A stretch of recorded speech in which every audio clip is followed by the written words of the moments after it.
ಕ್ಷೇತ್ರದ ಶ್ರೀ ಮಂಜುನಾಥ ಸ್ವಾಮಿಯನ್ನು, ಶ್ರೀ ಚಂದ್ರನಾಥ ಸ್ವಾಮಿಯನ್ನು, ಅದೇ ರೀತಿ ಧರ್ಮದೇವತೆಗಳು ಶ್ರೀ ಮಹಾಗಣಪತಿ ಮತ್ತು ಅಣ್ಣಪ್ಪ ಸ್ವಾಮಿಯನ್ನು ಕೂಡ ಸ್ಮರಿಸಿ ಇವತ್ತಿನ ಈ ಕಾರ್ಯಕ್ರಮದಲ್ಲಿ ಮುಖ್ಯ ಅತಿಥಿಗಳಾಗಿ ಭಾಗವಹಿಸಿರುವಂಥ ನಮ್ಮ ಹಿರಿಯರಾದ ಪ್ರೊಫೆಸರ್ ಪ್ರಭಾಕರ್ ಅವರಿಗೆ ನನ್ನ ಗೌರವಗಳನ್ನು ಸಲ್ಲಿಸಿ, ಈ ಕಾರ್ಯಕ್ರಮದಲ್ಲಿ ಮುಖ್ಯ ಅತಿಥಿ ಸಂದೇಶ ನೀಡಿದಂಥ ಶ್ರೀ ಹರೀಶ್ ಪೂಂಜರು, ನಮ್ಮ ಶಾಸಕರು, ಪ್ರತಾಪ್ ಸಿಂಗ್ ನಾಯಕರು, ನಮ್ಮ ವಿಧಾನ ಪರಿಷತ್ ಸದಸ್ಯರು, ಇವರನ್ನು ಕೂಡ ಇಲ್ಲಿ ಗುರುತಿಸಿ, ಇಲ್ಲಿ ಅನೇಕ ಮಂದಿ ನನ್ನ ಇಲ್ಲಿ ಪ್ರತಿನಿಧಿ ನಮ್ಮ ಅಭಿಮಾನಿಗಳು ಬಂದಿದ್ದೀರಿ.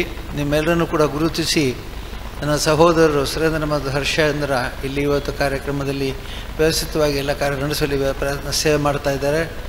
ಅವರನ್ನು ಕೂಡ ಗುರುತಿಸಿ ಇವತ್ತು ಈ ಕಾರ್ಯಕ್ರಮದಲ್ಲಿ ಮುಖ್ಯವಾಗಿ ನಾನು ಪ್ರಾರಂಭ ಮಾಡಬೇಕಾದಂಥದ್ದು ದುರದೃಷ್ಟವಶಾತ್ ಒಂದು ಶ್ರದ್ಧಾಂಜಲಿಯ ಮೂಲಕ ನಮ್ಮ ಕ್ಷೇತ್ರದಲ್ಲಿ ಕ್ಷೇತ್ರ ಕಟ್ಟುವ ಕೆಲಸದಲ್ಲಿ ಕ್ಷೇತ್ರದ ಅನೇಕ ಧಾರ್ಮಿಕ ಕಾರ್ಯಕ್ರಮಗಳಲ್ಲಿ ನಮ್ಮ ಜೊತೆಗೆ ನಿಂತಂಥ ಪ್ರೊಫೆಸರ್ ವಜ್ರಕುಮಾರ್ ಅವರು, ಡಾಕ್ಟರ್ ಯಶವರ್ಮರವರು ನಮ್ಮ ಜೊತೆ ಈಗಿಲ್ಲ. ಕೇವಲ ಒಂದು 10 ದಿವಸದೊಳಗೆ ನಮ್ಮ ಗೋಪಾಲ್ ಮೆನನ್ ಅವರು, ನಮ್ಮ ಕ್ಷೇತ್ರದ ಕಟ್ಟಾಳು ಸಿಬ್ಬಂದಿ ಮತ್ತು ನಮ್ಮ ಎಲ್ಲ ಕ್ಷೇತ್ರದ ಕಟ್ಟಡ ಕಾರ್ಯಗಳನ್ನು ನಿರ್ವಹಿಸುತ್ತಿದ್ದ ಶ್ರೀ ಗೋಪಾಲ್ ಮೆನರನ್ನು ಕೂಡ ಕಳ್ಕೊಂಡಿದ್ದೇನೆ. ಹಾಗಾಗಿ ನಾನು ತುಂಬ ಇವತ್ತು ಬಡವಾಗಿದ್ದೇನೆ ಅಂತ ಹೇಳಲಿಕ್ಕೆ ನಾನು ಇಚ್ಛೆ ಪಡ್ತೇನೆ. 3 ಜನರಿಗೆ ನಾನು ನನ್ನ ಶ್ರದ್ಧಾಂಜಲಿಯನ್ನು ಅರ್ಪಿಸ್ತೇನೆ. ಇದರ ಜೊತೆಗೆ ಮುಖ್ಯವಾಗಿ ನಮ್ಮ ಕ್ಷೇತ್ರಕ್ಕೆ ಪಟ್ಟಾದಾಗ ಪ್ರೊಫೆಸರ್ ಪ್ರಭಾಕರ್ ಅವರು ಇಲ್ಲಿಗೆ ಬಂದಿದ್ದರು. ಅವರು ನನ್ನನ್ನು ಪ್ರತಿ ಕ್ಷಣವೂ ಕೂಡ ನನಗೆ ರಕ್ಷಣೆ ನೀಡ್ತಾಯಿದ್ರು, ಬೆಂಬಲ ನೀಡ್ತಾಯಿದ್ರು, ಮಾರ್ಗದರ್ಶನ ಕೊಡ್ತಾಯಿದ್ರು. ನಾವು ಎಷ್ಟೋ ಬಾರಿ ವಿದ್ಯಾಸಂಸ್ಥೆಗಳನ್ನು ಪ್ರಾರಂಭಿಸುವಾಗ ಮೊದಲು ಅದಕ್ಕೆ ಮಾರ್ಗದರ್ಶನ ಕೊಟ್ಟವರೇ ಪ್ರೊಫೆಸರ್ ಪ್ರಭಾಕರ್ ಅವರು, ಮಾವವರು. ಅವರು ಎಲ್ಲ ಕಾರ್ಯಗಳಲ್ಲಿ ಮಾರ್ಗದರ್ಶನ ಕೊಡೋದು, ಹೀಗೆ ಮಾಡೋಣ ಹೀಗೆ ಮಾಡೋಣ ಅಂಥೇಳಿ. ಅವರ ಧೈರ್ಯದಲ್ಲಿ ಮತ್ತು ಅವರ ಮಾರ್ಗದರ್ಶನದಲ್ಲಿ ವಿದ್ಯಾಸಂಸ್ಥೆಗಳನ್ನು ನಾವು ಕಟ್ಟಿದೆವು. ಅನೇಕ ವಿದ್ಯಾಸಂಸ್ಥೆಗಳು ಬೇರೆ ಬೇರೆ ಕಡೆ ಪ್ರಾರಂಭ ಆಯಿತು. ಎಲ್ಲ ಕಡೆ ಕೂಡ ಅವರ ದೃಷ್ಟಿ ಇತ್ತು ಮತ್ತು ಅವರ ಸಹಕಾರ ಇತ್ತು. ಹಾಗಾಗಿ ನಮ್ಮ ಕಾರ್ಯಕ್ರಮಗಳಲ್ಲಿ ಇವತ್ತು ಇಷ್ಟು ವಿಸ್ತಾರವಾಗಿ ನಡೀಬೇಕಾಗಿದ್ದರೆ ಅದಕ್ಕೆ ಕಾರಣ ಅಂತಂದರೆ ಪ್ರೊಫೆಸರ್ ಪ್ರಭಾಕರ್ ಅವರು ಅಂತ ಹೇಳಲಿಕ್ಕೆ ನಾನು ತುಂಬ ಆಸೆ ಪಡ್ತೇನೆ. ಇತ್ತೀಚಿನ ಕೆಲವು ದಿವಸಗಳಲ್ಲಿ ನಾವು ಮನಸ್ಸು ಸಡದು ಮಾಡಿಕೊಡ್ತಕ್ಕಂಥ ಅನೇಕ ಸಂದರ್ಭಗಳು, ಘಟನೆಗಳು ಬಂದಿದೆ. ನಾನು ಕಳೆದ 15 ದಿವಸಕ್ಕೆ ಹಿಂದೆ ಛತ್ತೀಸ್ಗಢಕ್ಕೆ ಹೋಗ್ತಾ ಇದ್ದೆ. ಛತ್ತೀಸ್ಗಢಕ್ಕೆ ಹೋಗುವಾಗ ನಮ್ಮ ವಿಮಾನದಲ್ಲಿ ಒಬ್ಬರು ನಮ್ಮ ಜೊತೆ ಕೂತಿದ್ರು. ಅವರು ಕೂತವರು ನನ್ನನ್ನು ಮಾತಿಗಿಡಿದ್ರು. ನೀವು ಯಾರು ಏನು ಅಂತ ಕೇಳಿದರು. ನಾನು ಅವ್ರಿಗೆ ಪರಿಚಯ ಹೇಳಿಕೊಂಡೆ. ಆಮೇಲೆ ಒಂದೊಂದೇ ಕಾರ್ಯಕ್ರಮದ ಬಗ್ಗೆ ಕುತೂಹಲ ತೋರಿಸಿದರು. ಪೆಂಗ್ವಿನ್ನ ಪುಸ್ತಕ ಸಂಸ್ಥೆ, ಪ್ರತಿಖ್ಯಾತ ಪ್ರಕಾಶನ ಸಂಸ್ಥೆ ಪೆಂಗ್ವಿನ್ ಸಂಸ್ಥೆಯ ಅವರು ಭಾಳ ಮುಖ್ಯ ಕಾರ್ಯಕರ್ತರು, ಅವರು ಮುಖ್ಯ ಅಧ್ಯಕ್ಷರಾದರು. ಒಂದೊಂದೇ ಪ್ರಶ್ನೆ ಹಾಕ್ತಾ ಹೋದರು. ನಾನು ಸ್ವಲ್ಪ ಮೊದಲು ಉದಾಸೀನದಲ್ಲೇ ಹೇಳ್ತಾ ಇದ್ದೆ. ಕೊನೆಗೆ ಅವರು ಎಲ್ಲ ವಿಷಯಗಳನ್ನು ನನ್ನ ಬಾಯಿಂದ ತೆಗೆದು, ಅದು ನನಗೊಂದು ರೀತಿಯಲ್ಲಿ ಅದನ್ನು ಹೇಳ್ತಾ ಹೋದಾಗೆ ನನಗೆ ವಿಸ್ತಾರ ಆಗ್ತಾ ಕೇಳಿದ್ದು, ಹೇಗೆ ಸಾಧ್ಯ, ನಿಮ್ಮ ಒಬ್ಬರಿಂದ ಹೇಗೆ ಸಾಧ್ಯ, ಒಬ್ಬ ಮನುಷ್ಯ, ಒಬ್ಬ ವ್ಯಕ್ತಿ ಇಷ್ಟೆಲ್ಲ ಕಾರ್ಯಕ್ರಮ ಮಾಡಲಿಕ್ಕೆ ಹೇಗೆ ಸಾಧ್ಯ ಅಂತ ಕೇಳಿದೆ. ನಾನು ಹೇಳಿದೆ, ನಾನು ಒಬ್ಬರಿಂದ ಆದಂಥ ಕಾರ್ಯ ಅಲ್ಲ, ನನ್ನ ಸಹೋದರರು ಮತ್ತು ನನ್ನ ಆಪ್ತರು, ಅದರ ಜೊತೆಗೆ ನನ್ನ ಸಿಬ್ಬಂದಿಯವರೇ ಈ ಯಶಸ್ಸಿಗೆ ಕಾರಣ ಅಲ್ಲದೆ ನನ್ನ ಒಬ್ಬನಿಂದ ಆಗಿದ್ದಲ್ಲ. ಈ ವಿಸ್ತಾರವನ್ನು ನೋಡಿದರೆ ಅವರಿಗೆ ಆಶ್ಚರ್ಯ ಆಯಿತು. ಮತ್ತು ಅವರೀಗ ನಾನು ಅಧ್ಯಯನ ಮಾಡಲಿಕ್ಕೆ ವಿಶೇಷವಾಗಿ ಧರ್ಮಸ್ಥಳಕ್ಕೆ ಬರ್ತೇನೆ ಎಂದು ಹೇಳಿದ್ದಾರೆ. ಇಂತಹ ಎಲ್ಲ ಕಾರ್ಯಗಳು ಕೂಡ ಮುಖ್ಯ ನಡೆದದ್ದು ಮಂಜುನಾಥ ಸ್ವಾಮಿ ಅನುಗ್ರಹದಿಂದ. ಎಷ್ಟೋ ಸಂದರ್ಭಗಳಲ್ಲಿ ಅಚಾನಕ್ ಅಂದರೆ ಒಂದು ಕ್ಷಣದಲ್ಲಿ ನಾವು ಯೋಚನೆ ಮಾಡದೆ ಕೆಲವು ಕಾರ್ಯಕ್ರಮಗಳು ಪ್ರಾರಂಭ ಆಗಿದೆ. ಶ್ರೀಮತಿ ಹೇಮಾವತಿಯವರು ಅದಕ್ಕೆ ನನ್ನ ಜೊತೆಗೆ ನಿಂತಿದ್ದಾರೆ. ಎಲ್ಲ ಸಂದರ್ಭದಲ್ಲೂ ಕೂಡ ಮೌನವಾಗಿ ಅವರ ಕಾರ್ಯಗಳನ್ನು ಮಾಡ್ತಾ ಇದ್ದಾರೆ. ಅದರ ಜೊತೆಗೆ ನಮ್ಮ ಸಹೋದರರು ಕೂಡ ನಿಂತಿದ್ದಾರೆ. ನಾನು ಒಂದೊಂದು ಕೆಲಸ ಪ್ರಾರಂಭಿಸಿ ಒಬ್ಬೊಬ್ಬರ ತಲೆಗೆ ಅದನ್ನು ಕಟ್ಟಿ ನೀವು ಇದು ನೋಡ್ಕೊಳ್ಳಿ ಅಂತ ಹೇಳಿ ಬಂದು ಬಿಡ್ತೇನೆ. ಇದೇ ನನ್ನ ಮಗಳು ಶ್ರದ್ಧಾ ಕೂಡ ಈ ಕಾರ್ಯಕ್ರಮದ ಸೇರಿಕೊಂಡಿದ್ದಾಳೆ. ಹಾಗಾಗಿ ಈ ಕಾರ್ಯಕ್ರಮ ಎಲ್ಲೂ ಒಬ್ಬ ವ್ಯಕ್ತಿಯಿಂದ ಅಲ್ಲ, ಸಾಮೂಹಿಕವಾದ ಸಂಘಟಿತವಾದಂಥ ಸೇವೆ ಇದು ಕಾರ್ಯಕ್ರಮ ಯೋಜನೆ. ನಮ್ಮ ಕ್ಷೇತ್ರದ ಕಾರ್ಯಕ್ರಮಗಳಲ್ಲಿ 4 ದಾನಗಳಿತ್ತು. ಮೊದಲು ಅನ್ನದಾನದ ಇದರಲ್ಲಿ ವಿಸ್ತಾರವಾಗಿ ಅನ್ನಪೂರ್ಣ ಆಗಿದೆ. ನಿನ್ನೆ ನಮ್ಮ ಸಿಬ್ಬಂದಿ ಹೇಳ್ತಿದ್ದ ಮೇಲೆ ನಾವು ವಿಸ್ತಾರ ಮಾಡಿದಂಥ ಒಂದು ಉಪ್ಪರಿಗೆಯಲ್ಲಿ 60 ಲಕ್ಷ ಜನ ಊಟ ಮಾಡಿದ್ದಾರೆ ಅಂಥೇಳಿ. ಅಂದರೆ ಈ ರೀತಿಯ ಕಾರ್ಯಕ್ರಮಗಳಿಗೆ ಹರ್ಷ ಎಲ್ಲ ವ್ಯವಸ್ಥೆ ಮಾಡ್ತಾನೆ. ಆ ಊಟದ ವ್ಯವಸ್ಥೆ, ಅಲ್ಲಿ ಅಚ್ಚುಕಟ್ಟುತನ ಮತ್ತು ಸ್ವಚ್ಛತೆಯ ಕಾರ್ಯಕ್ರಮದ ಪ್ರಯೋಗಗಳು ನಡೀತದೆ, ನಿರಂತರ ಪ್ರಯೋಗಗಳು ನಡೀತದೆ. ಎರಡನೇದಾಗಿ ವಿದ್ಯಾದಾನದಲ್ಲಿ ನಾವು ಬಹಳಷ್ಟು ಸಾಗಸೆಯನ್ನು ಸಾಧ್ಯವೇ. ನಾವು ಅನೇಕ ವಿದ್ಯಾಸಂಸ್ಥೆಗಳನ್ನು ಪ್ರಾರಂಭಿಸಿದೆವು. ಅದರಲ್ಲಿ ಎಲ್ಲರ ಹೆಸರನ್ನು ಹೇಳ್ತಾ ಹೋಗ್ಲಿಕ್ಕಾಗೋದಿಲ್ಲ, ಕೆಲವರ ಹೆಸರು ಅನಿವಾರ್ಯವಾಗಿ ಹೇಳಬೇಕಾಗತ್ತೆ. ನಮ್ಮ ಧಾರವಾಡದ ಇಂಜಿನಿಯರಿಂಗ್ ಕಾಲೇಜಿನಲ್ಲಿ ನ್ಯಾಕ್ನಲ್ಲಿ ಈಗ ಮೊನ್ನೆ ಎ ಗ್ರೇಡ್ ಬಂತು ಅಂತ, ಎ ಗ್ರೇಡ್ ಸ್ಪೆಷಲ್ ಬಂತು ಅಂತೇಳಿ ಹೇಳಿದರು. ಅಂದರೆ 76% 100ರಲ್ಲಿ ನಮ್ಮ ಕಾಲೇಜಿಗೆ ನ್ಯಾಕ್ನಲ್ಲಿ ಗುರುತಿಸಲ್ಪಟ್ಟಿದೆ ಅಂತಂದರೆ ಭಾಳ ಹೆಮ್ಮೆಯ ವಿಷಯ.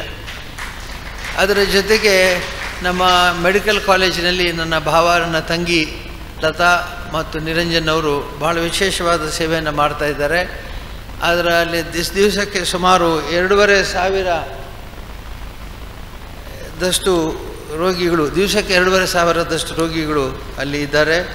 ಮತ್ತು ಈ 2,500 ರೋಗಿಗಳನ್ನು ಒಂದು ದಿವಸದಲ್ಲಿ ಅವರು ಸುಧಾರಿಸದಲ್ಲದೆ ಇನ್ಪೇಷಂಟ್ ಒಳಗಿನ ರೋಗಿಗಳನ್ನು ಕೂಡ ನೋಡ್ತಾರೆ. ತಿಂಗಳಿಗೆ 400ರಷ್ಟು ಡೆಲಿವರಿ ಅಂದರೆ ಹೆರಿಗೆಗಳು ಆಗ್ತಾಯಿದೆ. 400 ತಿಂಗಳಿಗೆ 400 ಡೆಲಿವರಿ ಆಗುವಂಥದ್ದು ಇದೆ. ಇದರ ಜೊತೆಗೆ ಸುಮಾರು 100ರಷ್ಟು ತಿಂಗಳಿಗೆ ವಿಶೇಷವಾದಂಥ ಆಪರೇಷನ್ ನಡೀತಾ ಇದೆ.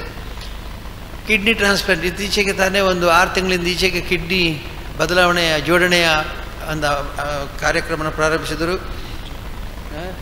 ಅದರಲ್ಲಿ ಸುಮಾರು ಈಗಾಗಲೇ 55 ಕಿಡ್ನಿ ಟ್ರಾನ್ಸ್ಪ್ಲಾಂಟ್ ಆಗಿದೆ. ಕೆಲವು ಅದಕ್ಕೆ ಸಂಬಂಧಪಟ್ಟಂಥ ಹಾರ್ಟ್ ಮುಂತಾದ ವಿಷಯಗಳನ್ನು ಬೆಂಗಳೂರಿಗೆ ನಾವು ಕಳಿಸ್ತಾ ಇದ್ದೇವೆ. ಎಲ್ಲಿ ಅವಶ್ಯಕತೆಯಲ್ಲೇ ಅಥವಾ ಕಿಡ್ನಿ ಟ್ರಾನ್ಸ್ಪ್ಲಾಂಟ್ ನಮ್ಮ ಆಸ್ಪತ್ರೆ ಧಾರವಾಡದ SDM ಆಸ್ಪತ್ರೆ, ಯೂನಿವರ್ಸಿಟಿ ಆಸ್ಪತ್ರೆಯಲ್ಲಿ ಆಗಿರೋದ್ರಿಂದ ಅಲ್ಲಿ 55ರಷ್ಟು ಕಿಡ್ನಿ ಟ್ರಾನ್ಸ್ಪ್ಲಾಂಟ್ ಆಗಿದೆ. ನೀ ಜಾಯಿಂಟ್ ರಿಪ್ಲೇಸ್ಮೆಂಟ್ ಕೂಡ ಈಗ ಪ್ರಾರಂಭ ಮಾಡಿದ್ದೇವೆ. ಅದು ಕೂಡ ಅಲ್ಲಿ ತುಂಬ ಚೆನ್ನಾಗಿ ನಡೀತಾ ಇದೆ. ಮತ್ತು ಅನೇಕ ಕಾರ್ಯಕ್ರಮಗಳು ಇತ್ತೀಚೆಗೆ ಭಾಳ ನಮ್ಮ ವಿದ್ಯಾಸಂಸ್ಥೆಯಲ್ಲಿ ಪ್ರಮುಖವಾಗಿ ಆಗಿರುವಂಥದ್ದಂದರೆ ಫಾರ್ಮಸಿ ಕಾಲೇಜಿಗೆ ಕೇಂದ್ರ ಸರ್ಕಾರ ಅನುಜ್ಞೆಯನ್ನು ಕೊಟ್ಟಿದೆ, ಫಾರ್ಮಸಿ ಕಾಲೇಜ್. ಹಾಗಾಗಿ ಈಗ ಅದು ಈ ಮೊನ್ನೆ ಒಂದು ತಿಂಗಳಿಂದ ಈಚೆಗೆ ತಾನೆ, ನಾನು ಮೊನ್ನೆ ಧಾರವಾಡಕ್ಕೆ ಹೋದ ದಿವಸನೇ ಅದು ಬಂದಿತ್ತು. ವಜ್ರಕುಮಾರ್ ಯಾವಾಗಲೂ ಹೇಳ್ತಿದ್ದರು, ನೀವು ಧಾರವಾಡಕ್ಕೆ ಬಂದ ದಿವಸ ಏನಾದರೂ ಒಂದು ಹೊಸ ಸುದ್ದಿ ಇರ್ತದೆ ಅಂತ. ಹಾಗೆ ನಾನು ಹೋದ ದಿವಸನೇ ಫಾರ್ಮಸಿ ಕಾಲೇಜಿನ ಒಪ್ಪಿಗೆ ಬಂದಿತ್ತು. ಹಾಗಾಗಿ ತಕ್ಷಣ ನಾವು ಫಾರ್ಮಸಿ ಕಾಲೇಜನ್ನು ಪ್ರಾರಂಭಿಸಲಿಕ್ಕಿದ್ದೇವೆ ಯೂನಿವರ್ಸಿಟಿಯಲ್ಲಿ. ಮತ್ತು ಅದಕ್ಕೆ ಬೇಕಾದ ಇತರ ತಯಾರಿಗಳು ಅಂದರೆ ಕಟ್ಟಡ ಇತ್ಯಾದಿ ತಯಾರಿಗಳನ್ನು ಕೂಡ ಮಾಡಲಿಕ್ಕೆ ನಾವು ಅದಕ್ಕೆ ಮುಂದುವರಿಸ್ತೇವೆ. ಇನ್ನು ಕ್ಯಾನ್ಸರ್ ಇನ್ಸ್ಟಿಟ್ಯೂಟ್, ಅಲ್ಲಿ ಒಂದು ಕ್ಯಾನ್ಸರ್ ಇನ್ಸ್ಟಿಟ್ಯೂಟ್ ಪ್ರಾರಂಭಿಸಬೇಕು ಅಂಥೇಳಿ ತಯಾರಿ ನಡೆದಿದೆ. ಎಲ್ಲ ತಯಾರಿಯಾಗಿದೆ. ಸುಮಾರು ಈ ವರ್ಷದಲ್ಲಿ ಆಜ್ಞೆಗಾಗಿ ಸರ್ಕಾರದ ಕೆಲವು ಕಾನೂನು ಪ್ರಕಾರವಾಗಿ ಆಗಬೇಕಾದಂಥದ್ದು ಈ ಪೊಲ್ಯೂಷನ್ ಡಿಪಾರ್ಟ್ಮೆಂಟು, ಫೈರ್ ಡಿಪಾರ್ಟ್ಮೆಂಟ್, ಈಗೆಲ್ಲ ಕೆಲವು ಡಿಪಾರ್ಟ್ಮೆಂಟ್ಗಳಲ್ಲಿ ಕೂಡ ಆಜ್ಞೆಗಳಿಗಾಗಿ ನಾವು ಕಾಯ್ತಾ ಇದ್ದ ತಕ್ಷಣ ಕಟ್ಟಡ 6 ಕಟ್ಟಡ ಪ್ರಾರಂಭ ಆಗುತ್ತೆ. ಈ ಕಟ್ಟಡದಿಂದ ನಮ್ಮ ಕ್ಯಾನ್ಸರ್ ಪೇಷಂಟ್ಗಳಿಗೆ ಬೇಕಾದ ಚಿಕಿತ್ಸೆ, ಯಾಕಂದರೆ ಆ ಭಾಗದಲ್ಲಿ ಸ್ವಲ್ಪ ಹೆಚ್ಚಾಗಿದೆ ಅಂತ ಹೇಳ್ತಾ ಇದ್ದಾರೆ. ಮತ್ತು ನಮ್ಮ ಕಾಲೇಜಿನ ಈಗಿರೋ ಆಸ್ಪತ್ರೆಯಲ್ಲಿ ಬೆಡ್ಗಳ ಕೊರತೆ ಇದೆ. ಅದು ಯಾವಾಗಲೂ ಫುಲ್ ಇರ್ತದೆ, ಯಾವಾಗಲೂ ಬೆಡ್ಗಳ ಕೊರತೆ ಕೂಡ ತುಂಬ ವಿಸ್ತಾರ ಆಗ್ತದೆ. ಹೀಗಾಗಿ ನಮ್ಮ ಅಲ್ಲಿರ್ತಕ್ಕಂಥ ಫಿಸಿಯೋಥೆರಪಿ ಕಾಲೇಜು ಮತ್ತು ನರ್ಸಿಂಗ್ ಕಾಲೇಜ್ ಭಾರತದಲ್ಲಿ ಅತ್ಯಂತ ಶ್ರೇಷ್ಠವಾದಂಥ ಕಾಲೇಜಿಂದ ಪರಿಗಣಿಸಲ್ಪಟ್ಟಿದೆ. ಮತ್ತು ಯೂನಿವರ್ಸಿಟಿಯಲ್ಲಿ ಕೂಡ ಎಮರ್ಜಿಂಗ್ ಯೂನಿವರ್ಸಿಟೀಸ್ ಅಂದರೆ ಹೊಸದಾಗಿ ಪ್ರಾರಂಭವಾಗಿ ನಡೆಸಲ್ಪಡುವಂಥ ಯೂನಿವರ್ಸಿಟಿಗಳಲ್ಲಿ ಶ್ರೇಷ್ಠವಾದ ವಿಶ್ವವಿದ್ಯಾಲಯ ಅಂತೇಳಿ ನಮ್ಮ SDM ವಿಶ್ವವಿದ್ಯಾಲಯವನ್ನು ಅಲ್ಲಿ ಕರೆದಿದ್ದಾರೆ. ಈಗ ನನ್ನ 9th best college in India ಅಂಥೇಳಿ ಮೆಡಿಕಲ್ ಕಾಲೇಜ್ ಅಂತೇಳಿ ಅದಕ್ಕೆ ಪ್ರಶಸ್ತಿ ಬಂದಿದೆ. 9ನೇ ಮೆಡಿಕಲ್ ಕಾಲೇಜ್ ಅಂತೇಳಿ ಇದು ಬಂದಿದೆ. ಹೀಗೆ ವಿದ್ಯಾಕ್ಷೇತ್ರದಲ್ಲಿ ಅನೇಕ ಕಾರ್ಯಗಳನ್ನು ಮಾಡಿದ್ದೇವೆ. ಔಷಧ ಕ್ಷೇತ್ರ, ಈಗ ನಾನು ಹೇಳ್ತಾ ಇದ್ದಿದ್ದು ಔಷಧ ಅಂದರೆ ಎಜುಕೇಷನ್ ಮತ್ತು ಮೆಡಿಕಲ್ ಇದರ ಭಾಳ ಹತ್ತಿರದ ಸಂಬಂಧ ಇರೋದು ಅಂದರೆ ಅದರ ಬಹಳ ಮುಖ್ಯವಾಗಿರುವಂಥದ್ದು ಅಭಯದಾನ. ಅಭಯದಾನ ಅಂತಂದರೆ ಕ್ಷೇತ್ರದಲ್ಲಿ ಎಲ್ರಿಗೂ ಅಭಯ ಕೊಡಲಿಕ್ಕೆ ಶಕ್ತಿ ಇರೋದಿಲ್ಲ. ನಾವು ನಿತ್ಯವೂ ಕೂಡ ಸ್ವಾಮಿಯ ಮುಂದೆ ಅಭಯ ಕೊಡ್ತೇವೆ. ಅನೇಕ ಮಂದಿ ನಾನಾ ರೀತಿಯ ಯೋಚನೆಯಿಂದ, ಚಿಂತನೆಯಿಂದ ಮತ್ತು ಸಮಸ್ಯೆಗಳಿಂದ ಬಂದಿರ್ತಾರೆ. ಅವರಿಗೆ ಅಭಯ ಕೊಡುವಂಥದ್ದು, ಹೆದರಬೇಡಿ ಅಂತೇಳಿ ಅಭಯ ಕೊಡುವಂಥದ್ದು ಅಭಯದಾನದ ಕೆಲಸ. ಈ ಕಾರ್ಯಕ್ರಮದ ಅಡಿಯಲ್ಲಿ ನಾವು ಅನೇಕ ಕಾರ್ಯಕ್ರಮಗಳು ಹಮ್ಮಿಕೊಂಡಿದ್ವಿ. ವಿಶೇಷವಾಗಿ ನಮ್ಮ ಗ್ರಾಮೀಣಾಭಿವೃದ್ಧಿ ಯೋಜನೆಯ ಕೆಲಸ ಇಲ್ಲಿ ಬರ್ತಾ ಇದೆ. ಇಲ್ಲಿ ಗ್ರಾಮೀಣಾಭಿವೃದ್ಧಿ ಯೋಜನೆಯಲ್ಲಿ ಈಗಾಗಲೇ ಬಹಳ ವಿಸ್ತಾರವಾದ ಕಾರ್ಯಕ್ರಮ ಆಗ್ತಾಯಿದೆ. ಮಾನ್ಯ ಪ್ರಧಾನಮಂತ್ರಿ ನರೇಂದ್ರ ಮೋದಿಜಿಯವರು ನನ್ನನ್ನು ರಾಜ್ಯಸಭಾ ಸದಸ್ಯರು ಮಾಡಿದಾಗ ಆ ವರ್ಷಕ್ಕೆ ಕೇವಲ ನನಗೆ 2.5 ಲಕ್ಷ ಕೋಟಿ ರೂಪಾಯಿ ಅನುದಾನ ಬಂತು. ಇನ್ನು ಮುಂದಕ್ಕೆ 6 ಕೋಟಿ ರೂಪಾಯಿ ಅನುದಾನ ಬರುತ್ತೆ ಅಂತ ನಾನು ಕೇಳಿದ್ದೇನೆ. ಆ 2.5 ಕೋಟಿ ರೂಪಾಯಿಯನ್ನು ನಾವು ಬೀದರ್ ಜಿಲ್ಲೆಯ ಹಾಲು ಉತ್ಪಾದನೆಗಾಗಿ ತೊಡಗಿಸಿದ್ರಿಂದ ಈಗ ಇಡೀ 2.5 ಕೋಟಿ ರೂಪಾಯಿನ ಬೀದರ್ ಜಿಲ್ಲೆಯ ಒಂದೇ ಕಡೆ ಅದನ್ನು ನಾವು ಅನುಷ್ಠಾನ ಹಾಕಿದ್ದೇನೆ. ಈಗಾಗಲೇ ಅಲ್ಲಿ ಸುಮಾರು 20,000ದಿಂದ 45,000 ಲೀಟ್ರ್ವರೆಗೆ ಹಾಲು ಉತ್ಪಾದನೆ ಜಾಸ್ತಿ ಆಗಿದೆ. ಹೊಸ ಕಟ್ಟಡಗಳಾಗಿದೆ ಮತ್ತು ಕೆಲವು ಎಕ್ವಿಪ್ಮೆಂಟ್ಸ್ ಅಂದರೆ ಹಾಲನ್ನು ಅಳತೆ ಮಾಡುವಂಥ ಯಂತ್ರಗಳು, ಹಾಲನ್ನು ಶೋಧನೆ ಮಾಡುವ ಯಂತ್ರಗಳನ್ನು ಅಲ್ಲಿ ಬಂಡವಾಳ ಹಾಕಿದ್ದಾವೆ. ಇದರಿಂದಾಗಿ ಇನ್ನು ಮುಂದಿನ ದಿನಗಳಲ್ಲಿ ಸುಮಾರು ದಿನಕ್ಕೆ 1 ಲಕ್ಷ ಲೀಟರ್ ಹಾಲು ಉತ್ಪಾದನೆ ಮಾಡಬೇಕು ಅನ್ನೋದು ನಮ್ಮ ಅಲ್ಲಿಯ ಕಲ್ಪನೆ ಆಗಿದೆ. ಯಾಕೆಂದರೆ ಬೇರೆ ಎಲ್ಲ ಆದಾಯ ಕೂಡ ವರ್ಷಕ್ಕೆ ಒಮ್ಮೆ ಅಥವಾ 2 ಸಲ ಬರ್ಬೋದು. ಈಗ ಕಬ್ಬು ಬೆಳೆ ವರ್ಷಕ್ಕೆ ಒಮ್ಮೆ ಮಾತ್ರ ಬೆಳೆ ಬರುತ್ತೆ, 11 ತಿಂಗಳಲ್ಲಿ. ಜೋಳ ವರ್ಷಕ್ಕೊಮ್ಮೆ ಬರುತ್ತೆ. ಭತ್ತ 4 ತಿಂಗಳಲ್ಲಿ ಹೆಚ್ಚು ಕಡಿಮೆ ಈಗ ಈ ವರ್ಷ ಮಳೆ ಇಲ್ಲದೆ ಒಂದೇ ಬೆಳೆ. ಆದರೆ ನಿತ್ಯವೂ ಆದಾಯ ಕೊಡ್ತಕ್ಕಂಥದ್ದು ಹಾಲು ಮತ್ತು ಹಣ್ಣು, ಈ 2 ಮಾತ್ರ, ತರಕಾರಿಗಳು ಮಾತ್ರ ಹಾಗಾಗಿ ನಿತ್ಯ ಉತ್ಪಾದನೆಗೆ ನಾವು ಹೆಚ್ಚು ಪ್ರೋತ್ಸಾಹ ಕೊಡೋದರಿಂದ ನಾವು ಈ ವರ್ಷ ಹೆಚ್ಚಿನ ಪ್ರೋತ್ಸಾಹವನ್ನು ಹಾಲು ಉತ್ಪಾದನೆಗಾಗಿ ಕೊಡ್ತಾ ಇದ್ದೇವೆ. ಈಗಾಗಲೇ ಹಾಲು ಉತ್ಪಾದನೆಗಾಗಿ ನಮ್ಮ ಯೋಜನೆಯಿಂದ ಅನೇಕ ಕಾರ್ಯಕ್ರಮಗಳು ಹಮ್ಮಿಕೊಂಡು ರಾಜ್ಯಾದ್ಯಂತ ಎಲ್ಲ ಹೆಚ್ಚು ಕಡಿಮೆ ಯಾವ ಊರಿನವರು ಬಂದು ಹಾಲು ಉತ್ಪಾದನೆಗಾಗಿ ನಮಗೆ ಸಹಕಾರ ಕೇಳಿದರೂ ಕೂಡ 2 ಲಕ್ಷ ರೂಪಾಯಿವರೆಗೆ 1ರಿಂದ 2 ಲಕ್ಷ ರೂಪಾಯಿ ಯೋಜನೆಯಿಂದ, ಗ್ರಾಮೀಣಾಭಿವೃದ್ಧಿ ಯೋಜನೆಯಿಂದ ನಾವು ಕೊಡ್ತಾ ಇದ್ದೇವೆ. ಹೀಗಾಗಿ ಹಾಲು ಉತ್ಪಾದನೆ ಹೆಚ್ಚಾಗಿ ಜನರ ಜೀವನದಲ್ಲಿ ಹೊಸ ಆಶಾಭಾವನೆ ಮತ್ತು ಬಡತನ ದೂರ ಆಗಲಿಕ್ಕೆ ಕಾರಣ ಆಗುತ್ತೆ. ಅದರಿಂದ ಸಾವಿರಾರು ಜನರಿಗೆ ಉಪಯೋಗ ಆಗುತ್ತೆ ಅನ್ನೋ ದೃಷ್ಟಿಯಲ್ಲಿ ಹಾಲು ಉತ್ಪಾದನೆಗಾಗಿ ಬೀದರ್ ಜಿಲ್ಲೆಯನ್ನು ಆಯ್ಕೆ ಮಾಡಿ ಅಲ್ಲಿ ತುಂಬ ಒಳ್ಳೆಯ ಕೆಲಸವನ್ನು ಮಾಡುತ್ತಾರೆ. ಡಾಕ್ಟರ್ ಮಂಜುನಾಥ್ರವರು ಮತ್ತು ಡಾಕ್ಟರ್ ಅನಿಲ್ ಅವರು ಇಬ್ಬರು ಸೇರಿ ಯೋಜನೆಯನ್ನು ಬಹಳ ವಿಸ್ತಾರ ಮಾಡಿದ್ದಾರೆ. ಅನೇಕ ಕಡೆ ಹೊಸ ಕಚೇರಿಗಳನ್ನು ತೆರೆದಿದ್ದಾರೆ. ಎಷ್ಟು ಹೊಸ ಆಫೀಸ್ ಆಯ್ತು ಸರ್? 165 65 ಅಲ್ಲ, ಇದು ಆಫೀಸಸ್ ನಮ್ಮ ರೀಜನಲ್ ಸೆಂಟರ್ಸ್ 7 ಕಡೆ ಅವರು ಈಗ ಹೊಸ ಕಚೇರಿಗಳನ್ನು ತೆಗೆದಿದ್ದಾರೆ. ಅಂದರೆ ಯೋಜನಾ ಕಚೇರಿಗಳನ್ನು ತೆರೆದಿದ್ದಾರೆ. ಒಂದೇ ಕಡೆ ಇರಿದಂಥ ಯೋಜನೆಗಳು ಸಂಖ್ಯೆ ಜಾಸ್ತಿಯಾಗಿ 2 ಆಗಿದೆ. ಬೆಳಗಾಂ ಜಿಲ್ಲೆಯಲ್ಲಿ 4 ಆಯಿತು. 2 ಇದ್ದದ್ದು ಒಂದೇ ಜಿಲ್ಲೆಯಲ್ಲಿ 4 ಯೋಜನಾ ಕಚೇರಿಗಳು ಬೆಳಗಾಂ ಜಿಲ್ಲೆಯಲ್ಲೇ ಆಗಿದೆ. ಮತ್ತು ಬೇರೆ ಎಲ್ಲ ಕಡೆಯೂ ಕೂಡ ಹೊಸ ಕಚೇರಿಗಳನ್ನು ಮಾಡ್ತಾಯಿದ್ದಾರೆ. ಮತ್ತು ಈಗ ಗುಲ್ಬರ್ಗದಲ್ಲಿ ಕೂಡ ಜಾಗ ಖರೀದಿ ಮಾಡಿದ್ದೇವೆ ಮತ್ತು ದಾವಣಗೆರೆಯಲ್ಲಿ ಹೊಸ ಕಟ್ಟಡ ಆಗಿದೆ. ಈ ಥರ ಅನೇಕ ಕಡೆ ಹೊಸ ಕಟ್ಟಡಗಳು, ಹೊಸ ಜಾಗದ ಖರೀದಿ ಎಲ್ಲ ನಡೀತಾ ಇದೆ. ಈ ಎಲ್ಲ ಕಾರ್ಯಗಳಿಗೂ ಕೂಡ ಯೋಜನೆ ಬಹಳ ದೊಡ್ಡ ಸಹಕಾರವನ್ನು ಕೊಡ್ತಾ ಇದೆ. ಮತ್ತು ಯೋಜನೆಯಿಂದ ಆಗತಕ್ಕಂಥ ಕಾರ್ಯಕ್ರಮಗಳ ವಿಸ್ತಾರತೆ ಬಹಳ ವಿಶೇಷವಾಗಿದೆ. ಮುಖ್ಯವಾಗಿ ನಮ್ಮ ಯೋಜನೆಯಲ್ಲಿ ಈ ಅನೇಕ ಮಂದಿ ಕಾರ್ಯಕರ್ತರು ಶ್ರಮ ಅರಿಯದೆ ದುಡಿತಾ ಇದ್ದಾರೆ. ಅವರ ಕಾರ್ಯದಿಂದಾಗಿ ನಮಗೆ ಯಶಸ್ಸು ದೊರಕಿ. ಇವತ್ತು ನಾನು ಇಲ್ಲಿ ಮೊದಲು ನೆನೆಸಬೇಕಾದ್ದು ಡಾಕ್ಟರ್ ಮಂಜುನಾಥರ ನೇತೃತ್ವದಲ್ಲಿ ಎಲ್ಲರೂ ಮಾಡ್ತಕ್ಕಂಥ ಕಾರ್ಯ. ನಮ್ಮ ಕ್ಷೇತ್ರದ ಎಲ್ಲ, ನೀವು ಯಾವ ಗ್ರಾಮಕ್ಕೆ ಹೋದರೂ ಕೂಡ ಅಲ್ಲಿ ಗ್ರಾಮೀಣಾಭಿವೃದ್ಧಿ ಯೋಜನೆ ಮಹಿಳೆಯರು ಮತ್ತು ಯೋಜನೆಯ ಕಾರ್ಯಕರ್ತರಲ್ಲಿದ್ದಾರೆ. ಹಾಗಾಗಿ ಅವರೆಲ್ಲ ಮಾಡತಕ್ಕಂಥ ಸೇವೆ ನಾನು ಇಲ್ಲಿ ಸ್ಮರಿಸ್ತೇನೆ. ಅವರ ಅಭಿನಂದನೀಯವಾದ ಮತ್ತು ಅವರ ತ್ಯಾಗದ ಸೇವೆಯಿಂದಾಗಿ ನಮಗೆ ವಿಶೇಷವಾಗಿ ಆ ಯೋಜನೆ ಯಶಸ್ಸು ನಮಗೆಲ್ಲ ಕಡೆ ಕಾಣ್ತಾ ಇದೆ. ಕೆರೆಗಳ ವಿಸ್ತಾರದಿಂದ ಸುಮಾರು 600ರಷ್ಟು ಕೆರೆಗಳು, ಹೂಳು ತುಂಬಿದ್ದ ಕೆರೆಗಳನ್ನು ತೆಗೆದು ನೀರು ಜಲಮಟ್ಟ ಹೆಚ್ಚುವಂತೆ ಮಾಡಿದ್ದೇವೆ. ಕೆರೆಗಳ ಅಭಿವೃದ್ಧಿಯಾಗಿದೆ. ಅದೇ ರೀತಿಯಲ್ಲಿ ನಾನಾ ರೀತಿಯ ಕಾರ್ಯಕ್ರಮಗಳನ್ನು ಹಾಕ್ಕೊಂಡಿದ್ದೇವೆ. ಈ ವರ್ಷದ ಮಟ್ಟಿಗೆ ಹೇಳೋದಾದರೆ ಧರ್ಮಸ್ಥಳದಲ್ಲಿ ರಜತಾದ್ರಿ ಕಟ್ಟಡದಲ್ಲಿ 200 ಕೊಠಡಿಗಳನ್ನು ಜಾಸ್ತಿ ಮಾಡ್ತಾ ಇದ್ದೇವೆ. ಇನ್ನು ಈಗಾಗಲೇ ಕೆಲಸ ನಡೀತಾ ಇದೆ. ಸುಮಾರು 200 ಕೊಠಡಿಗಳ ಕಾರ್ಯ ಹೆಚ್ಚಾಗ್ತದೆ. ಮತ್ತು ದೇವಸ್ಥಾನದ ಹಿಂಭಾಗದಲ್ಲಿ ಕಳೆದ ವರ್ಷ ಘೋಷಣೆ ಮಾಡಿದ್ದೆ, ಕೆಲಸ ಭಾಳ ವಿಶೇಷವಾದ ವೇಗದಿಂದ ಹರ್ಷನ್ ನೇತೃತ್ವದಲ್ಲಿ ನಡೀತಾ ಇದೆ. ಹೊಸ ಕ್ಯೂ ಕಾಂಪ್ಲೆಕ್ಸ್ ಕೆಲಸ ನಡೀತಾ ಇದೆ. ಮತ್ತು ಅದರ ಪಕ್ಕದಲ್ಲಿ ಕಲ್ಯಾಣ ಮಂಟಪಗಳಿದೆ. ಈಗ 3 ಹೊಸ ಕಲ್ಯಾಣ ಮಂಟಪಗಳನ್ನು ನಮ್ಮ ಕ್ಷೇತ್ರದ ಈಶಾನ್ಯ ಭಾಗದಲ್ಲಿ ನಾವು ಕಟ್ಟಡ ಕೆಲಸ ನಡೀತಾ ಇದೆ. ಆದರೆ 3 ಕಲ್ಯಾಣ ಮಂಟಪಗಳು ಜೊತೆಯಾಗಿ ಬಂದು ದೇವಸ್ಥಾನದ ಹಿಂದೆ ಇರತಕ್ಕಂಥ ಕಟ್ಟಡ ಕಲ್ಯಾಣ ಮಂಟಪಗಳಿಗೆ ಒತ್ತಡ ಕಡಿಮೆಯಾಗಿ ಈ ಕಡೆ ಅವರ ಕಲ್ಯಾಣ ಮಂಟಪಕ್ಕೆ ವ್ಯವಸ್ಥೆ ಮಾಡಿ ಅಲ್ಲಿ ಮದುವೆಯನ್ನು ಮಾಡ್ಬೋದು, ಊಟದ ವ್ಯವಸ್ಥೆಯನ್ನು ಮಾಡ್ಬೋದು, ಈ ರೀತಿಯ ವ್ಯವಸ್ಥೆಯಲ್ಲಿ ಮಾಡಿದರು. ಹಾಗಾಗಿ ಇಲ್ಲಿ ಕ್ಷೇತ್ರದ ಅನೇಕ ಒತ್ತಡಗಳು ಇಲ್ಲಿ ಕಮ್ಮಿ ಆಗಲಿಕ್ಕೆ ಸಾಧ್ಯವಿದೆ. ಇದಲ್ಲದೆ ಮೈಸೂರಿನಲ್ಲಿ ಒಂದು ಹೊಸ ಮ್ಯೂಸಿಯಂ ಮಾಡ್ತಾಯಿದೆ. ಇದರಲ್ಲಿ ಮುಖ್ಯ ಉದ್ದೇಶ ಏನಂತಂದರೆ ಸೈನ್ಸ್ ಆ್ಯಂಡ್ ಸ್ಪಿರಿಚುವಾಲಿಟಿ ಅಂತ, ವಿಜ್ಞಾನ ಮತ್ತು ಜ್ಞಾನ ಇದು ಎರಡೂ ಬೇಕು ಅಂತ. ಮನುಷ್ಯನಿಗೆ ಜ್ಞಾನ ಮತ್ತು ವಿಜ್ಞಾನ ಎರಡೂ ಇಲ್ಲದಿದ್ದರೆ ಪ್ರಗತಿ ಸಾಧ್ಯವಿಲ್ಲ. ಜ್ಞಾನವೂ ಬೇಕು, ವಿಜ್ಞಾನ ಬೇಕು. ಸೈನ್ಸ್ ಆ್ಯಂಡ್ ಸ್ಪಿರಿಚುವಾಲಿಟಿ ಅಂತ, ಸ್ಪಿರಿಚುವಾಲಿಟಿ ಆಧ್ಯಾತ್ಮವೂ ಬೇಕು, ವಿಜ್ಞಾನವೂ ಬೇಕು. ಆಧ್ಯಾತ್ಮಿಕ ತಳಹದಿಯಲ್ಲಿ ವಿಜ್ಞಾನ ಬೆಳೆಯಬೇಕು, ವಿಜ್ಞಾನದ ತಳಹದಿಯಲ್ಲಿ ಆಧ್ಯಾತ್ಮ ಬೆಳೆಯಬೇಕು ಅಂತ. ಒಂದು ಕುರುಡ, ಒಬ್ಬ ಹೆಳವ, ಇವರಿಬ್ಬರು ಹೇಗೆ ಹೋಗಬೇಕು ಅಂತಂದರೆ ಕುರುಡನಿಗೆ ಕಣ್ಣು ಕಾಣಿಸೋದಿಲ್ಲ, ಹೆಳವನಿಗೆ ನಡೀಲಿಕ್ಕೆ ಆಗೋದಿಲ್ಲ. ವಿಜ್ಞಾನಕ್ಕೆ ಮತ್ತು ನಮ್ಮ ಆಧ್ಯಾತ್ಮಿಕ ವಿಷಯಗಳಿಗೆ ಸಂಬಂಧ ಪರಸ್ಪರ ಜೋಡಿಸೋದಾದರೆ ಅದಕ್ಕೆ ಸುಲಭ ಉಪಾಯ ಇದೆಯಂತೆ. ಹೆಳವ ಕುರುಡನ ಮೇಲೆ ಕೂತ್ಕೊಳ್ಬೇಕಂತ, ಹೆಗಲ ಮೇಲೆ ಕೂತಾಗ ಅವನು ಮೇಲೆಯಿಂದ ಹೇಳ್ತಾ ಹೋಗ್ಬೋದು, ಎಡಗಡೆ ಹೋಗು, ಬಲಗಡೆ ಹೋಗು, ಅಲ್ಲಿ ಹಳ್ಳ ಇದೆ, ಇಲ್ಲಿ ಎತ್ತರ ಇದೆ, ಇಲ್ಲಿ ತಗ್ಗಿದೆ ಅಂತ ಅವನು ಹೇಳ್ತಾ ಹೋಗ್ಬೋದು, ಕೆಳಗಡೆ ನಡೀತಾ ಹೋಗ್ಬೋದು. ಹೀಗಾಗಿ ಸೈನ್ಸ್ ಆ್ಯಂಡ್ ಸ್ಪಿರಿಚುವಾಲಿಟಿ ಅಂತೇಳಿ ಎರಡು ಈ ಮುಖ್ಯವಾದ ಮಾಡ್ತಾಯಿದ್ದೇವೆ. ನಮ್ಮ ಮ್ಯೂಸಿಯಂನಲ್ಲಿ ರೀತೇಶ್ ಅಂತೇಳಿ ಇಲ್ಲಿ ಮ್ಯೂಸಿಯಂನಲ್ಲಿ ಭಾಳ ಒಳ್ಳೆಯ ರೀತಿಯಲ್ಲಿ ನಾವು ವಿಸ್ತಾರ ಮಾಡಿದ್ವಿ. ಇದೇ ಮ್ಯೂಸಿಯಂನ ಒಂದು ಭಾಗವನ್ನು, ಸಣ್ಣ ಭಾಗವನ್ನು ಅಲ್ಲಿ ಮಾಡಿ ಮೈಸೂರಲ್ಲಿ ಅಲ್ಲಿ ವಿಜ್ಞಾನ ಮತ್ತು ಈ ಆಧ್ಯಾತ್ಮ ಎರಡನ್ನೂ ಸೇರಿಸುವಂಥ ಒಂದು ಮ್ಯೂಸಿಯಮನ್ನು ಮಾಡಿದರೆ ಹೆಚ್ಚು ಕಡಿಮೆ ಇನ್ನೊಂದು 2 ತಿಂಗಳೊಳಗೆ ಅದರ ಉದ್ಘಾಟನೆ ಕೆಲಸವನ್ನು ಕೂಡ ಮಾಡಲಿಕ್ಕೆ ಇದ್ದೇವೆ.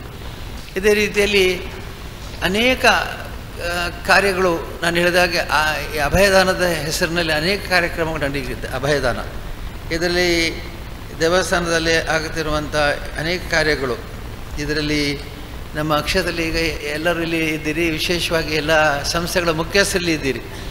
ಯಾರಾದರೂ ಹೆಸರು ತೆಗೆದರೆ ಬೇಸರ ಮಾಡಬೇಡಿ, ಯಾಕೆಂದರೆ ಭಾಳ ಉದ್ದ ಆಗುತ್ತೆ ಅಂತ ಕಿರುವಾಗಿ ಮಾತಾಡುತ್ತೆ. ನಮ್ಮ ವಜ್ರಕುಮಾರ್ ನೇತೃತ್ವದಲ್ಲಿ ನಡೀತಂಥ ಧಾರವಾಡದ ಸಂಸ್ಥೆಗಳು 280 ನಮ್ಮ 50 ವರ್ಷಕ್ಕಿಂತ ನಾವು ಆ ಸಂಸ್ಥೆಯನ್ನು ಆಡಳಿತ ವಹಿಸಿಕೊಂಡ ಕೇವಲ 280 ವಿದ್ಯಾರ್ಥಿಗಳಿದೆ. ಈಗ 20,000 ವಿದ್ಯಾರ್ಥಿಗಳು ಆ ಕಲಿತಿದ್ದಾರೆ. ಇದನ್ನು ಬೆಳೆಸಿದವರು ಪ್ರೊಫೆಸರ್ ವಜ್ರಕುಮಾರ್ ಅವರು, ಈಗ ಅಜಿತ್ ಪ್ರಸಾದ್ ಅವರು ಇದ್ದಾರೆ ಅಲ್ಲಿ ಅಜಿತ್ ಪ್ರಸಾದ್ ಅವರು, ಇವರೀಗ ಅದರ ಕಾರ್ಯದರ್ಶಿಯವರಾಗಿ ಅದರ ಕಾರ್ಯನಿರ್ವಹಿಸ್ತಾರೆ. ಇಲ್ಲಿ ನಮ್ಮ ಉಜಿರೆಯಲ್ಲಿ ಪ್ರೊಫೆಸರ್ ಪ್ರಭಾಕರ್ ಅವ್ರ ನಂತರ ಯಶೋವರ್ಮರು, ಈಗ ಸತೀಶ್ ಚಂದ್ರ ಅವರು ಇಲ್ಲಿ ನಮ್ಮ ಕಾರ್ಯದರ್ಶಿಯಾಗಿ ಈ ಸಂಸ್ಥೆಗಳನ್ನು ನೋಡ್ಕೊಳ್ತಾ ಇದ್ದಾರೆ. ನಮ್ಮ ಎಲ್ಲ ವಿದ್ಯಾಸಂಸ್ಥೆಗಳು ಕೂಡ ಒಳ್ಳೆಯ ಗುಣಮಟ್ಟ ದೇಶದಲ್ಲಿ ಗುರುತಿಸ. ನಾನು ಹೇಳ್ತೇನೆ ಎಲ್ಲರಿಗೂ ಹೋದರೆ, if you find any institution with SDM it is Dharmasthala institution ಅಂತ.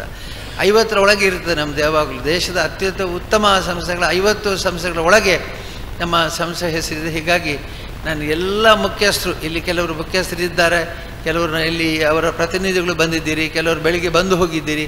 ನಿಮ್ಮೆಲ್ಲರನ್ನ ಅಭಿನಂದಿಸ್ತೇನೆ. ನಿಮ್ಮೆಲ್ಲರೂ ಕೂಡ ಈ ನಿಮ್ಮ ಯಶಸ್ಸಿನ ಪಾಲನ್ನು ನೀವೆಲ್ಲರೂ ವಹಿಸ್ತೀರಿ ಅಂತ ನಿಮ್ಮೆಲ್ಲರಿಗೂ ಅಭಿನಂದನೆ ಕೊಡ್ತೇನೆ. ಇನ್ನು ಇದರ ಬೆಲೆ ಎಲ್ಲವನ್ನು ಪುಸ್ತಕದಲ್ಲಿ ಪ್ರಕಟಿಸಿದರೆ ಅದನ್ನು ಹೇಳಲಿಕ್ಕೆ ಹೋಗೋದಿಲ್ಲ. ಎಲ್ಲವೂ ಪುಸ್ತಕದಲ್ಲಿ ಪ್ರಕಟವಾಗಿದೆ. ಪುಸ್ತಕದಲ್ಲಿ ನೀವು ನಿಧಾನಕ್ಕೆ ಮನೆಯಲ್ಲಿ ಅದನ್ನು ಓದಿ ತಿಳ್ಕೊಳ್ಳಿ ಏನೇನು ಕ್ಷೇತ್ರ ಕಾರ್ಯವ್ಯಾಪ್ತಿ ಇದೆ ಅಂತ. ಯೋಗ ಇದೆ, ಪ್ರಕೃತಿ ಚಿಕಿತ್ಸೆ ಇದೆ. ಹಾಗಾಗಿ ಎಲ್ಲ ಕಾರ್ಯಕ್ರಮಗಳಲ್ಲೂ ನಾವಿದ್ದೆ. ಇಲ್ಲದಿರೋ ಕಾರ್ಯಕ್ರಮ ಯಾವುದು ಅಂತ ಕೇಳಬೇಕಲ್ಲ, ಇರೋ ಕಾರ್ಯಕ್ರಮ ಯಾವುದು ಅಂತ ಕೇಳುವ ಅಗತ್ಯ ಇಲ್ಲ. ಈಗ ಮುಖ್ಯವಾಗಿ ನಾನು ಹೇಳಬೇಕಾದೇನೆಂದರೆ, ನಾವೆಲ್ಲ ಪರಿವರ್ತನಾ ಯುಗದಲ್ಲಿ ಇದ್ದೇವೆ. ನಾನು, ಸುರೇಂದ್ರ, ಹರ್ಷ ಮತ್ತು ಇತರ ನಮ್ಮ ಇವರ ಪ್ರಭಾಕರ್ ಮಾವ ಇವರು ನಾವು ಮಾಡ್ತಾಯಿದ್ದೇವೆ. ಈಗ ಹೊಸ ಪೀಳಿಗೆಯ ಯುವಕರು ಈ ಕಾರ್ಯಕ್ರಮ ಮುನ್ನಡೆಸ್ತಾ ಇದ್ದಾರೆ. ನನ್ನ ಮಗಳು ಶ್ರದ್ಧಾ, ಅದರ ಜೊತೆಗೆ ಶ್ರೇಯಸ್, ನಿಶ್ಚಲ್ ಮುಂತಾದ ಯುವಕರು ಕಾರ್ಯಕ್ರಮವನ್ನು ಮುಂದುವರಿಸ್ತಾ ಇದ್ದಾರೆ. ಇಲ್ಲಿ ಸಾಕೇತ್ ಧಾರವಾಡದಲ್ಲಿ ಸಾಕೇತ್ ಇಲ್ಲಿದ್ದಾನೆ, ಇವನು ಧಾರವಾಡದಲ್ಲಿ ನನ್ನ ತಂಗಿಯ ಮಗ, ಲತಾ ಅವರ ಮಗ, ನಿರಂಜನ್ ಅವರ ಮಗ, ಹೀಗೆ ಇವರೆಲ್ಲರೂ ಸೇರಿಕೊಂಡು ಹೊಸ ಕಾರ್ಯಕ್ರಮ ಅಲ್ಲಿಯ ಸಂಸ್ಥೆಗಳನ್ನು ರೂಪಿಸ್ತಾ ಇದ್ದಾರೆ, ನಡವಳಿಕೆ ನೋಡ್ಕೊಳ್ತಾ ಇದ್ದಾರೆ. ಹಾಗಾಗಿ ನಾವೇ ಹಿಂದೆ ನಮ್ಮ ಯೋಚನೆಯಲ್ಲಿ ನಮ್ಮ ಕಲ್ಪನೆಯಲ್ಲಿ ನಡೀತಾ ಇದ್ದಂಥ ಕಾರ್ಯಕ್ರಮಗಳು ಆಧುನಿಕ ರೀತಿಯಲ್ಲಿ, ಅಂದರೆ ತಂತ್ರಜ್ಞಾನವನ್ನು ಟೆಕ್ನಾಲಜಿ ಯೂಸ್ ಮಾಡಿಕೊಂಡು, ಸ್ವಲ್ಪ ಟೆಕ್ನಾಲಜಿಯಲ್ಲಿ ನಾವು ಹಿಂದೆ, ಆದರೆ ಇವರೆಲ್ಲ ಟೆಕ್ನಾಲಜಿಯಲ್ಲಿ ಮುಂದೆ ಇದ್ದರಿಂದ ಟೆಕ್ನಾಲಜಿ ಉಪಯೋಗ ಮಾಡಿ ಅವರೀಗ ಪ್ರಗತಿಯನ್ನು ಸಾಧಿಸ್ತಿದ್ದಾರೆ. ಉಡುಪಿಯಲ್ಲಿ ಕಾಲೇಜಿನ ಕಟ್ಟಡ, ಹೊಸ ಕಾಲೇಜಿನ ಕಟ್ಟಡ ಪ್ರಾರಂಭ ಆಗಿದೆ. ಇದನ್ನು ನಾನು ಹೇಳೋದಿಲ್ಲ ಯಾಕೆ ಅಂತಂದರೆ, ಇರುವ ಸಂಸ್ಥೆಗಳಲ್ಲಿ ಪ್ರಗತಿ ಆಗ್ತಾ ಇರ್ತದೆ, ಆದರೆ ಪ್ರತಿಯೊಂದಕ್ಕೂ ಅದರದ್ದೇ ಆದ ನಿಧಿ ಇರ್ತದೆ. ಈಗ ನಮ್ಮದು ಟ್ರಸ್ಟ್ಗಳು, ವಿತ್ ಎಜುಕೇಷನ್ ಟ್ರಸ್ಟ್ ಇದೆ, ಶಾಂತಿವನ ಟ್ರಸ್ಟ್ ಇದೆ, ಧರ್ಮೋತ್ಥಾನ ಟ್ರಸ್ಟ್ ಅಂತೇಳಿ ನೇಮರಾಜರಿದ್ದಾರೆ. ಇಲ್ಲಿ ಧರ್ಮೋತ್ಥಾನ ಟ್ರಸ್ಟ್ನ ಕಾರ್ಯದರ್ಶಿಯವರಲ್ಲಿ ನಿರ್ದೇಶಕರಿದ್ದಾರೆ. ದೇವಸ್ಥಾನಗಳ, ನಾನು ಆಗ ಹೇಳಿದ್ದು ದೇವಸ್ಥಾನಕ್ಕೆ ನೇರ ಕೊಟ್ಟ ದಾನ. ಈಗ ನಮ್ಮ ಹರೀಶ್ ಪೂಂಜಿಯವರು ಹೇಳಿದ ನೇರ ಕೊಟ್ಟದಾನೆ. ಇದು ಧರ್ಮೋದ್ಧಾರ ಟ್ರಸ್ಟ್ ಮಾನ್ಯುಮೆಂಟ್ಸ್, ನಮ್ಮ ಸ್ಮಾರಕಗಳ ಜೀರ್ಣೋದ್ಧಾರ. ಈಗ ಎಷ್ಟಾಯ್ತು ಒಟ್ಟು? 278 ಈಗ ಸ್ಮಾರಕಗಳ ಜೀರ್ಣೋದ್ಧಾರ. ಪ್ರತಿ ವರ್ಷ 10ರಷ್ಟು ಜೀರ್ಣೋದ್ಧಾರ ಕಾರ್ಯಗಳು, ಸ್ಮಾರಕಗಳ ಜೀರ್ಣೋದ್ಧಾರ ನಡೀತಾ ಇದೆ. ಹೀಗೆ ಪ್ರತಿಯೊಂದಕ್ಕೂ ಬೇರೆ ಬೇರೆ ಟ್ರಸ್ಟ್ ಇದೆ, ಅದಕ್ಕೆಲ್ಲ ಬೇರೆ ಬೇರೆ ನಿಧಿಗಳು ಬರ್ತವೆ. ಅವ್ರದ್ದೇ ಕೆಲವು ಇನ್ಕಮ್ ಜನರೇಟಿಂಗ್ ಸೋರ್ಸ್ ಇರ್ತದೆ, ಮತ್ತು ಅವರ ಖರ್ಚು ವೆಚ್ಚಗಳನ್ನು ಅವರವರು ನೋಡ್ಕೊಳ್ಳಿ. ಎಜುಕೇಷನ್ ಟ್ರಸ್ಟು ಎಲ್ಲರೂ ಕೂಡ, ನಮ್ಮ ಪ್ರತಿಯೊಂದು ವಿದ್ಯಾಸಂಸ್ಥೆಗಳು, ಆಸ್ಪತ್ರೆಗಳು ಕೂಡ ತಮ್ಮದೇ ಆದಂಥ ಆದಾಯವನ್ನು ಹೊಂದಿದೆ, ಕೆಲವು ನಿಧಿಯನ್ನು ಹೊಂದಿದೆ, ಕೆಲವು ಸರ್ಕಾರದ ಗ್ರ್ಯಾಂಟ್ ಬರ್ತದೆ. ಹೀಗೆಲ್ಲ ಹಾಕ್ಕೊಂಡು ಅವರು ತಮ್ಮ ತಮ್ಮ ಸಂಸ್ಥೆಗಳನ್ನು ಅವರು ನಡೆಸ್ಕೊಳ್ತಾರೆ. ಈಗ ಎಲ್ಲರನ್ನೂ ಕೂಡ ನಾನು ಯಾರಾದರೂ ಹೆಸರು ಹೇಳಿದ್ರೆ ಬೇಜಾರು ಮಾಡಬೇಡಿ, ಅದು ಶಿಸ್ತುಬದ್ಧ. ನಾನು ಹೇಳಲಿಕ್ಕೆ ಹೋದರೆ ತುಂಬ ವೇಳೆ ಆಗುತ್ತೆ ಅಂತ ಹೇಳೋದಿಲ್ಲ. ಏನು ಅಭಿನಂದಿಸ್ತೇನೆ. ಎಲ್ಲ ಒಳ್ಳೆಯ, ಈ ವರ್ಷ ಅಂತೂ ಒಳ್ಳೆಯ ಫಲಿತಾಂಶ ಬಂದಿದೆ. ಎಲ್ಲರೂ 100% ರಿಸಲ್ಟ್ ತೆಗೆದಿದ್ದಾರೆ. ಮತ್ತು ನಮ್ಮ ಅತ್ಯುತ್ತಮ ಶ್ರೇಷ್ಠವಾದ ಫಲಿತಾಂಶ ಬಂದಿದೆ. ಎಲ್ಲ ಪ್ರಿನ್ಸಿಪಾಲ್ರನ್ನು, ಅಧ್ಯಾಪಕರನ್ನು, ಸಂಬಂಧಪಟ್ಟಂಥ ವಿಭಾಗದ ಮುಖ್ಯಸ್ಥರನ್ನು ನಾನು ಅಭಿನಂದಿಸಿ ನಿಮ್ಮ ಕಾರ್ಯ ಮುಂದುವರಿಸಿ ಅಂತ ನಾನು ಹೇಳ್ತೇನೆ. ಇನ್ನು ನಮ್ಮ ಶಾಸಕರ ಹರೀಶ್ ಪೂಂಜಿಯವರ ಸಹಕಾರ ನಮ್ಮ ಜೊತೆಗಿದೆ. ಅದೇ ರೀತಿ ಪ್ರತಾಪ್ ಸಿಂಹ ನಾಯಕರು ನಮ್ಮ ಎಲ್ಲ ಕಾರ್ಯಕ್ರಮದಲ್ಲಿ ಭಾಗವಹಿಸಿ ನಮಗೆ ಒಳ್ಳೆಯ ಮಾತುಗಳನ್ನು ಹೇಳಿ ಸಂದೇಶಗಳನ್ನು ಕೊಡ್ತಾ ಇದ್ದಾರೆ. ಅವರಿಗೂ ಕೂಡ ಅಭಿನಂದಿಸಿ ನಾನು ಇನ್ನು ಹೆಚ್ಚು ವಿಸ್ತಾರವಾಗಿ ಕಾರ್ಯಕ್ರಮ ಹೇಳೋದಿಲ್ಲ. ಈಗ ಕೆಲವು ಘೋಷಣೆಗಳನ್ನು ಮಾಡಿದರೆ, ಒಂದು ನಾನು ಆಗಲೇ ಹೇಳಿದಾಗ ನಮ್ಮ ಕ್ಯಾನ್ಸರ್ ಇನ್ಸ್ಟಿಟ್ಯೂಟು, ಮತ್ತೊಂದು ಇಲ್ಲಿ ಹೊಸದಾಗಿ ರಜತಾದಲ್ಲಿ 200 ಕೊಠಡಿಗಳು ಮತ್ತು 3 ಕಲ್ಯಾಣ ಮಂಟಪಗಳು ಹೊಸದಾಗಿ ರಚನೆ ಆಗಿರ್ತಕ್ಕಂಥವು ಇವೆಲ್ಲ ಆಗಿದೆ. ಮತ್ತು ಕಾಲೇಜ್ ಬಿಲ್ಡಿಂಗ್, ಉಡುಪಿ ಆಯುರ್ವೇದ ಕಾಲೇಜಲ್ಲಿ ಒಳ್ಳೆಯ ಕಾಲೇಜು ಕಟ್ಟಡ ಇರಲಿಲ್ಲ, ಆಸ್ಪತ್ರೆ ಮಾತ್ರ ಬೆಳೆಸ್ತಾ ಹೋದೆವು ನಾವು. ಆದರೆ ಈಗ ಕಾಲೇಜನ್ನು ಕೂಡ ಬೆಳೆಸುವಂಥ ದೃಷ್ಟಿಯಲ್ಲಿ ಕಾಲೇಜಿನ ಕಟ್ಟಡವನ್ನು ಕೂಡ ಕಟ್ತಾ ಇದೆ. ಹೀಗೆ ಅನೇಕ ಪ್ರಗತಿಪರ ಕಾರ್ಯಗಳು. ಬೆಂಗಳೂರಿನ ಪ್ರಕೃತಿ ಚಿಕಿತ್ಸಾ ಆಸ್ಪತ್ರೆ ಕ್ಷೇಮವನ ಭಾಳ ತುಂಬ ಉತ್ತಮವಾಗಿ ನಡೀತಾ ಇದೆ. ಅದಕ್ಕೆ ಕೂಡ ಒಳ್ಳೆಯ ಅಭಿನಂದನೀಯವಾದಂಥ ಕಾರ್ಯಕ್ರಮವನ್ನು ನಡೀತಾ ಇದೆ. ಎಲ್ಲ ಕೂಡ ಅಭಿನಂದಿಸಿ ನಾನು ಮತ್ತೊಮ್ಮೆ ಕ್ಷೇತ್ರದ ಸ್ವಾಮಿಯ ಶಕ್ತಿ ಅನುಗ್ರಹದಿಂದ ಇದಾಗಿದೆ. ನಾವು ಏನು ಮಾಡಿದರೂ ಕೂಡ ಅದಕ್ಕೆ ಪೂರ್ವಭಾವಿಯಾಗಿ ಸ್ವಾಮಿಯಲ್ಲಿ ಪ್ರಾರ್ಥಿಸಿ ಮಾಡುವಂಥದ್ದು. ನಾನು ಯಾವಾಗಲೂ ಹೇಳ್ತಾನೆ, ನಾನು ಮುಂದೆ ಹೋದರೆ ಅವರ ಹಿಂದೆ ನನ್ನ ದೇವರು ಇರ್ತಾರೆ. ಯಾಕೆಂದರೆ ನಾನು ಸೋತರೆ ದೇವರು ಸೋತ್ತಾರೆ. ಅಪವಾದ ನನಗೆ ಬಂದರೆ ಅದು ದೇವರಿಗೆ ಬಂದ ಹಾಗೆ, ಕ್ಷೇತ್ರಕ್ಕೆ ಕೀರ್ತಿ ಬಂದರೆ ಅದು ಸ್ವಾಮಿಗೆ ಕೀರ್ತಿ ಬಂದ ಹಾಗೆ. ಹಾಗಾಗಿ ಮೊದಲು ಒಂದು ಹೆಗ್ಡೆಯವರ ಹತ್ರ ಇಂಟರ್ವ್ಯೂ ಮಾಡುವಾಗ ಅವ್ರು ಹೇಳಿದರೆ, ನನಗೆ what belongs to me belongs to Manjunatha, what belongs to Manjunatha belongs to me ಅಂತ. ನಂದು ಯಾವುದೇ ಮಂಜುನಾಥನಿಗೆ ಸಲ್ತದೆ, ಮಂಜುನಾಥನಿಗೆ ಯಾವುದಾದ್ರು ನನಗೆ ಸಲ್ತದೆ ಅಂತೇಳಿ. ಹಾಗೆ ಎಲ್ಲ ಕೀರ್ತಿ ಯಶಸ್ಸು ಕೂಡ ನಮ್ಮದು ಸ್ವಾಮಿಗೆ ಸಮರ್ಪಣೆ ಆಗ್ತದೆ. ಸ್ವಾಮಿಯ ಅನುಗ್ರಹದಿಂದ ಎಲ್ಲ ಯಶಸ್ಸು ನಮಗೆ ದೊರಕುತ್ತೆ. ಹಾಗಾಗಿ ಮತ್ತೊಮ್ಮೆ ಈ ಎಲ್ಲ ಯಶಸ್ಸನ್ನು ಸ್ವಾಮಿಯ ಪಾದಗಳಿಗೆ, ಧರ್ಮದ ದೇವತೆಗಳ ಪಾದಗಳಿಗೆ ಸಮರ್ಪಿಸಿ, ಇನ್ನು ಮುಂದಿನ ಅನೇಕ ಕಾರ್ಯಕ್ರಮಗಳು ಆಗಾಗ್ಗೆ ನಡೀತಾನೆ ಇರ್ತದೆ. ಈ ಎಲ್ಲ ಕಾರ್ಯಕ್ರಮಗಳಿಗೂ ಕೂಡ ನಿಮ್ಮ ಬೆಂಬಲ ಬೇಕು. ನಮ್ಮ ಭಾಳ ಅಭಿಮಾನಿಗಳಿದ್ದೀರಿ, ಒಂದೆರಡಲ್ಲ, ಭಾಳಷ್ಟು ಅಭಿಮಾನಿಗಳು ಇಲ್ಲಿ ಬಂದಿದ್ದೀರಿ, ಬೆಳಿಗ್ಗೆಯಿಂದ ಬಂದಿದ್ದೀರಿ. ಕೆಲವರು ಮನೆಯಲ್ಲೇ ಕೂತು ಶುಭ ಹಾರೈಸ್ತಾ ಇದ್ದೀರಿ.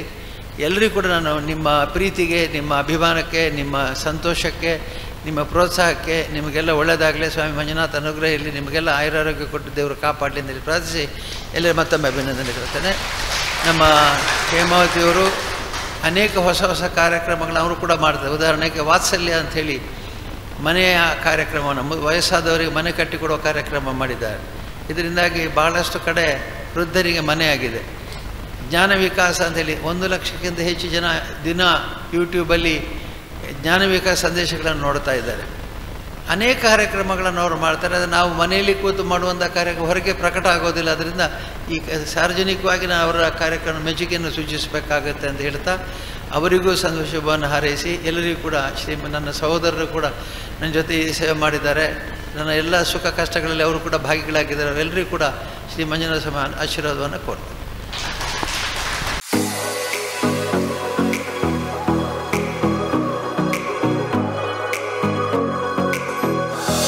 ವಾಹನ ಚಲಾಯಿಸಬೇಕೆನ್ನುವ ಕನಸಿನವರಿಗೆ ಸುವರ್ಣಾವಕಾಶ. ಅತ್ಯಂತ ರಿಯಾಯಿತಿ ದರದಲ್ಲಿ ಇನ್ಶೂರೆನ್ಸ್, ಡ್ರೈವಿಂಗ್ ಕ್ಲಾಸ್ ಸೇರೋರಿಗೆ ಆಫರ್ಗಳ ಸುರಿಮಳೆ, ಮಹಿಳೆಯರಿಗೆ ಮಹಿಳೆಯರಿಂದಲೇ ಚಾಲನಾ ತರಬೇತಿ.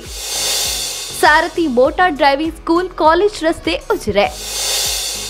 ಸಂಪರ್ಕಿಸಿ 9663606966 8792894116 9108317116. ಬನ್ನಿ, ಭೇಟಿ ಕೊಡಿ. ವಿಶೇಷ ಆಫರ್ಗಳೊಂದಿಗೆ ಜರ್ನಿ ಶುರು ಮಾಡಿ.